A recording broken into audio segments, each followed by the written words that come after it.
Hello and welcome to another session of In the Room, a series of free artist talks which explores the rehearsal, the performance, and the artistry, the careers of wonderful artists in the UK, in the US, and around the world. I am beyond thrilled to be joined by the cast and crew of The Last 5 Years, an innovative, site-specific extreme production brought from Out of the Box Productions. If you want to say hello, we've got the director MD Jason Michael Webb.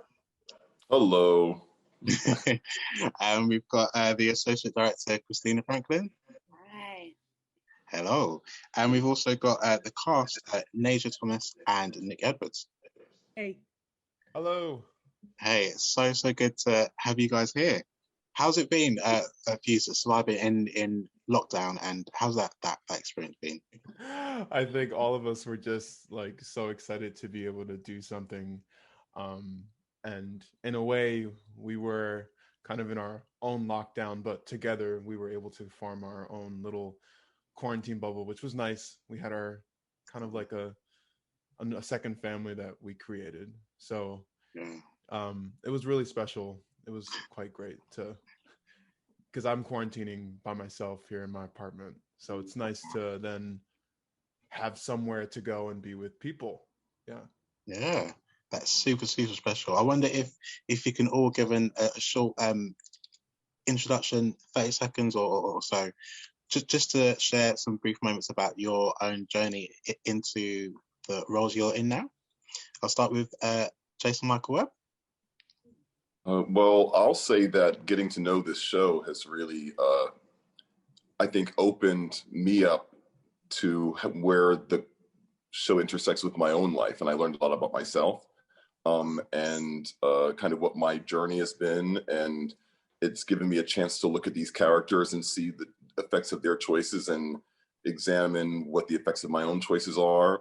And what I'm hoping is that in a production like this, people will see the show in a new way and connect with it in a new way and have their lives changed in a new way, like mine has been. And I think I speak for everyone that was in that room, that our lives were changed in a new way by this show. That's so cool. I think the last 5 years is such a landmark piece in terms of song cycles and the way that it's kind of shifted the art form. What was it, Jason, about the last 5 years that made it a choice for this time as a production to pursue? Well, because we're all kind of, as Nick was saying, we've all been locked down basically for a year.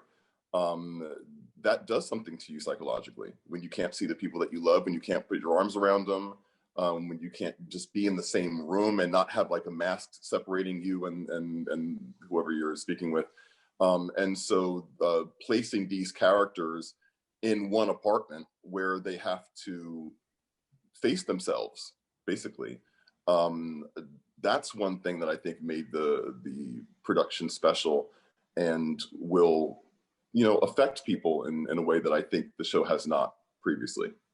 And to see real people going through real things and have to deal with it and all the time have good intentions, but sometimes we can't, control the way that people react or the way that we feel and how we react to that. So, yeah. It's so interesting to see lots of different parallels there. I suppose what was it about having that sense of conflict in a site specific? Because I know there's been a lot of stream productions from different theatres and even our homes. But what was it about the choice to kind of enter that arena of a site specific production? Well, I look at how sometimes I process things like when you're in the shower and you play back a conversation in your head, like, oh, I should have handled it that way, or like you don't have to be in a specific place in order to experience another place. And so, for example, in the last 5 years, we end up on a pier in Ohio, but it's in the living room. So it's like, this is Kathy looking back on and seeing, Jamie doesn't necessarily appear in reality, but it's in her mind.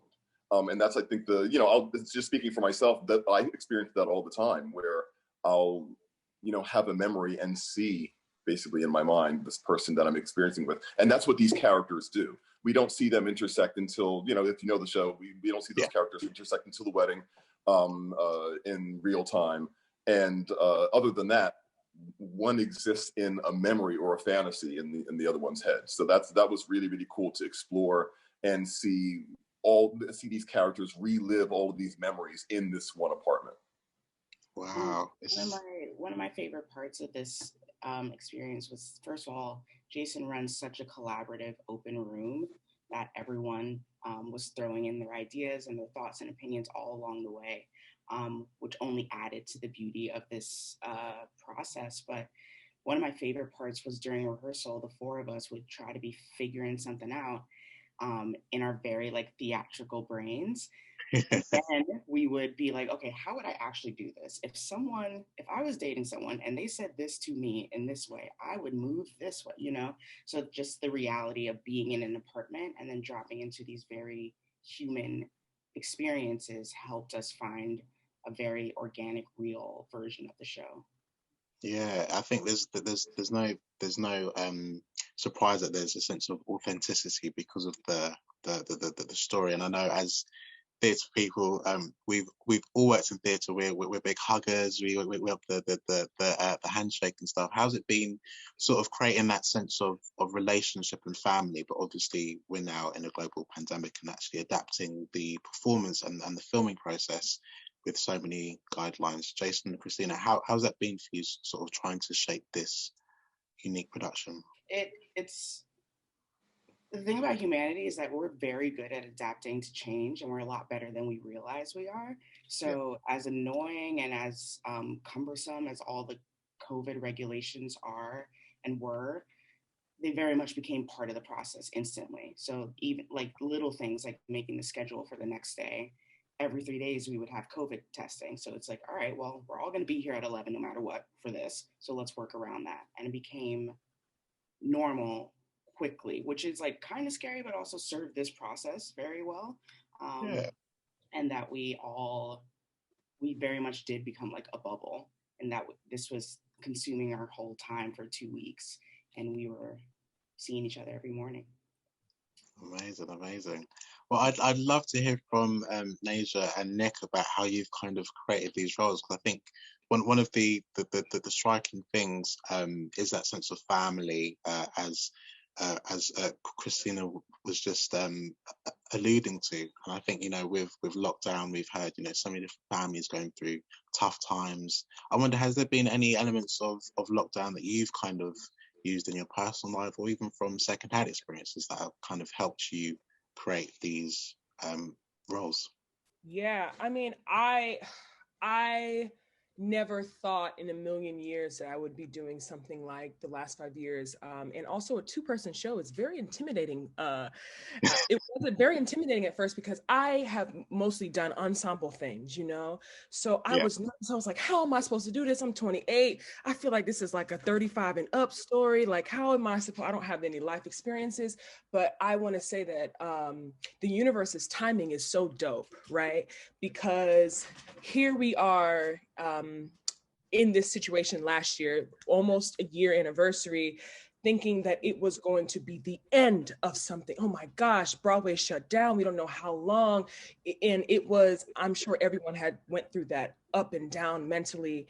And I couldn't be more grateful for the shutdown because I had to sit with myself and learn a lot of things about myself. I also had 2 boyfriends during, not at the same time. Okay. You know, oh, she's Elise. She's really Elise. I went through 2 relationships during this quarantine time. And when I say that the universe's timing was like, let me give you some food for Kathy. Let me give you some that you can actually pull from. So it actually wasn't that hard to tap into. I was shocked at how easy it was to just be human in art. That sounds a little strange, you know what I mean? I'm saying it weird, but it's easy when you just think of it as these are just human beings that go through it doesn't matter what age they are. They are going through these very human things. And if it wasn't for the lockdown, I don't think that I would have been able to drop in the way that I did. So grateful. Yeah. So cool. And Nick, how's it been? Obviously, you've been able to perform in things like Frozen in big theatres, and how's it been sort of adapting your performance for the screen? How's that been? And it's got a different process in terms of conveying emotion or telling a story. Well, I think I'm speaking for everyone that this was a huge learning curve, especially coming from the theater and the Broadway world. Me and Nasia, we would talk what are we dealing with? How are we supposed to cross over into this medium? But then it was the first day that we actually had the cinematographer, and I was watching Nasia do Still Hurting, and I was able to watch through the viewfinder of the screen, and I was like, oh wow.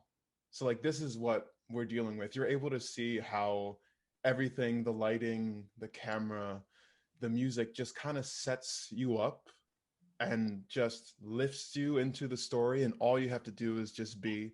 And Christina and Jason and Nasia totally helped me, or we all helped each other find that, I felt immediately I could just be so vulnerable with this family that we now have. We've all been through a lot, and I felt telling this story, you listen to the last 5 years and you're like, wow, this is a dramatic love story. This is more dramatic than anything I've ever been through. And then all of a sudden you're singing the music or reading down the script, and you're like, wow, I've got some demons that I'm dealing with. And some of those songs are just so hard to get through sometimes. But that's what you're trying to capture, is those moments of vulnerability and truth. And I think I just coming over, it wasn't as hard as I thought it was going to be, because truly it was actually simpler. You just had to just be. And in terms of getting ready for the role, I just felt as I was reading it and singing it down, I was finding so many things about myself in this character that I think, not just for me specifically, but a lot of people will relate to, whether it's just one song or all of them. I think everyone has gone, especially with relationships, gone through something that these characters have been through. And I'll add that what a gorgeous job Nasia and Nick did. For those of you that are listening that have experienced their work on the stage, the way that they've translated that into actual on-screen realness, because on screen it's just being and realness. I did John Doyle's a brilliant director. And one day in auditions, he said to someone, acting is not what you put on, it's what you take off. And so what Nasia and Nick did in this process, by taking off, anything that was keeping them, that was standing in between them and the audience, basically between them and the message, and making it still for the screen, was just so gorgeous. So I'm very proud of the work that they did. Wow, I'm hyped. You. Well, that authenticity and rawness, I can't wait to see these special performances being captured. I suppose one way that I'm sure the world, we've all been affected, is obviously last year, seeing the sad deaths of George Floyd, Breonna Taylor, and many others. And I think what's quite reminiscent in the last 5 years, we have quite a Jewish melody that's quite cultural, and looking back to something like Showboat, where we had quite a prominent Jewish composers who were writing for an African American experience. There's a definite path in musical theatre of exploring experiences. So I wonder, Jason, have you sort of been affected or been impacted into crafting, a new vision, a reminiscent of recent events? Well, I think that it goes even beyond recent events. I think, as people of color, we don't always get a chance to see ourselves in just, normal stories. So to see, people of color just having a human experience, that's, you don't realize the impact of that until you see it, until you've lived your life in this skin and then see it. It's the same thing that happened when Obama was elected president. It's those of us who have the skin felt a certain way about it because it indicated something and it resonated in a way that I would imagine people that don't have the skin may not have or may have. And so I think that, yes, recent events have affected that, but also just the events of our lives have contributed to our desire to see these characters go through something that, you know, we've gone through. Yeah, it's going to be such a special experience. I cannot wait to see that real story. You know, I think it's been wonderful to see, you know, New York being featured and that world in so many different Broadway musicals. I had the chance to visit there last year. I had the best time. I wonder, Christina, how has New York kind of shaped the way that you you know, is New York a big character in the production? Yeah, I think so. I'm born and raised in Brooklyn and just like very in love with New York, and I wish I had a more interesting relationship with New York, but I very much like am in love with it. And it's I think I said this like once or twice when we were working, but the apartment itself was such a character. Like the apartment, I'm pretty sure it was pre-war. It was a walk-up. It was just like a certain amount of janky that I really loved because it was authentic and real and not trying to be anything more than it was. And I think that is very New York. It is serving the purpose that it needs to serve. And it's, yeah, because of COVID restrictions and stuff, we couldn't capture the city visually, but I think it's between these two and just like how they appear and are, and the apartment itself, it's very New York, I guess, and it's I don't know if that was a good answer to your question. No, it's good. It's good. I think, yeah. I think what's it's good. It's good. Good. It's a really good exploration of how, you know, context and the actual setting informs, you know, the way that the characters are shaped, and it's going to be interesting to see a city that was once shut down and has now been affected with Broadway, see this performance come to life. I suppose, Nasia, Nick, how has it been sort of delving into JRB's score? Because Jason Robert Brown is one of the most prominent and acclaimed composers of our time. I was listening today and I was like, okay, key change, time's going to change, the motif, rhythm, all sorts of different things. So how's that been, kind of delving into that score? It was very hard. Like, if I just had to like give you a 2-word answer, but I think the hardest part was knowing that we didn't have a lot of time to get into our bodies. Like, you just kind of have to, like, we had our Zoom rehearsals for the music, we had our scores a little bit beforehand, but you know, if you're an actor, you know, it's not until you're in the space singing it over and over and over again that you really build the stamina and you find your performance. And I think everyone will tell you that I was always full out, even when I should have been marking. But for me, it was that if I didn't do it full out, I was never going to have a chance to get it in my body. And I think that was the hardest part with this music, because it's so wordy.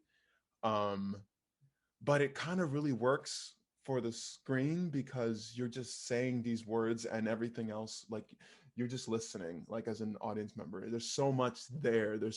And I guess in terms of the storytelling, besides the vocals, it's that the songs are so packed with so much story. They can go so many different ways. We probably did like at least 3 different versions of each number until we figured it out. But it's like, there's so much story in the song and there's so much to dive into. It's kind of, it's fun. It's really fun to perform. Yeah.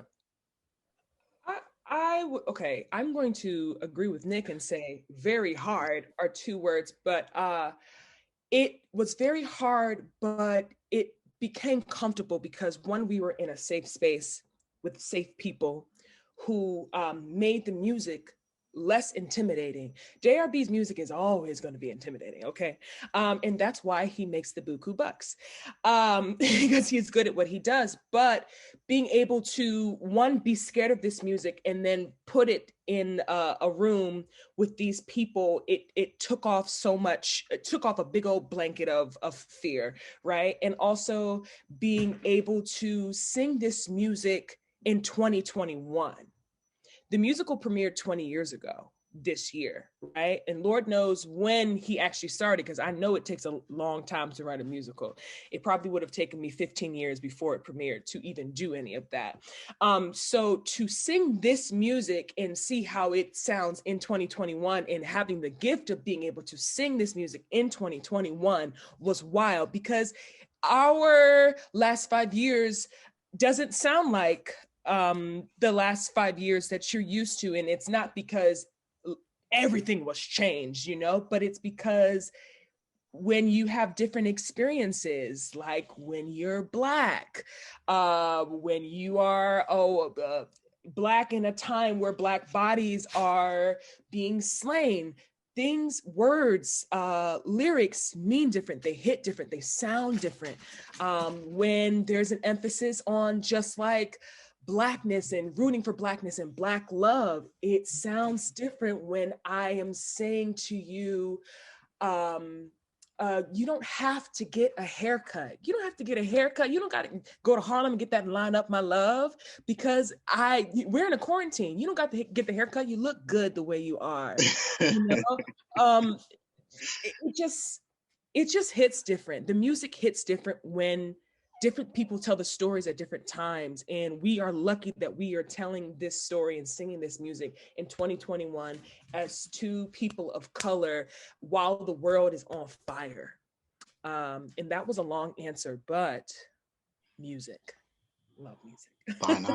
Dynamic. Can I add one thing that the process was abbreviated. Yes, it was kind of compressed because of the time that we're in. But I think what that gave us was the immediacy of the vulnerability. Like it's like being in a situation where you're not really prepared. So you just gotta make it work. You gotta do. And so yes, the music was difficult. Yes, the process was short, but it produced something that I think we would not have gotten if it was in our bodies so much that we were just kind of replicating it again and again and again. Like we caught it right at the point, like Nasia was talking about the universe is working, this timing is perfect. We caught the show and these performances at the time where we were prepared enough to do them and not too prepared to overthink. It's like you have to sit in that emotion because that's all you really have. You have the technical knowledge and you have the emotion. Now the camera's on, you better go. So that's kind of where we were. So it was awesome. And I think the audiences will not only see the evidence of that, but they're going to feel it too. Yeah. It's going to be really remarkable, definitely, and quite poignant as well. I love that line, you know, you don't have to get a haircut. It means something completely different in our experience. I know for me what getting a haircut means, and I'm sure Dick and Jason can allude to that as well. Jason, you've done a lot of different musical roles. You know, you won a Tony Award for some acclaimed, wonderful orchestrations and compositions and arrangements for Choir Boy, and also got a chance to work on The Colour Purple and The Greatest Showman. I could probably list off about 10 more. How's it been for you kind of now transitioning into new art, arena of direction?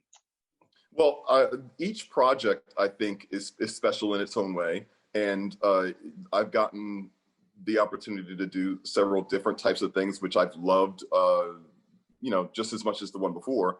And I would say each time any of us works, it prepares us for the next thing. And when you're in a room full of people who come for the same reason and they come to play, and you have the support of people like Christina, who I've told before, saved my life minute by minute as I learned this process. And everyone was just very open to, saying, you know what we need? We need a snake. And having a room full of people who are going to be like, okay, what size snake do you need? So that just being in a room full of people who come to play, has made directing actually just another extension of the very comfortable process that I know that I've been in for the last 10, 15 years of my career, where I just want to make good stuff with good people. And I want to help encourage someone and create something that people haven't seen before. And again, I think that's what we've done here. Mm. It's great to see that level of unity and collaboration just kind of flowing through. I suppose, Christina, how did you prepare? Because obviously we've had a lot done for some time. So what advice would you give to artists who are now thinking about starting to create theatre again, whether that's in a streamed or live setting? How did you prepare? Yeah, I would say just remain curious and remain solution based. That I think that's another. It was kind of said already, but between the theater folks and the actors and the musicians and the film folks, we all were kind of doing something very different for ourselves, and we all were we had our bank of knowledge, and then we had ooh, I don't know what I'm doing here. You guys just started talking a different language. I'm lost, and it was beautiful, actually. I think it was humbling and exciting for all of us that we were able to move forward as a very powerful vessel of brilliant artists. So I would say that, like I've been doing theater since I was 8, and it's very easy to become jaded. It's very easy to be like, I know how this goes and places and, whatever. But to rediscover the joy of why you want to do it is so important. So sometimes you have to create that for yourself. Sometimes you're not blessed with an incredible company that does that. But it only serves you as a director, it only serves you as a creative to reinvestigate and force yourself to get curious. And one of the first lessons I got in my stage management training in college was that in a production meeting, that your answer should always be yes. Like if the director, designers, anyone asks for something, the answer is yes, we'll figure it out. Even if you in your heart of hearts are like, there's absolutely no way, saying yes in the moment and then doing your best to figure it out and try it, and then coming back with the results. And it's that way of creating theater is how I was raised and how what I value. And I definitely got lost in it, because like that's all great on paper, but then when you're in a production meeting and the director is asking for crazy things, you're like, no, how, what and there's no time, and like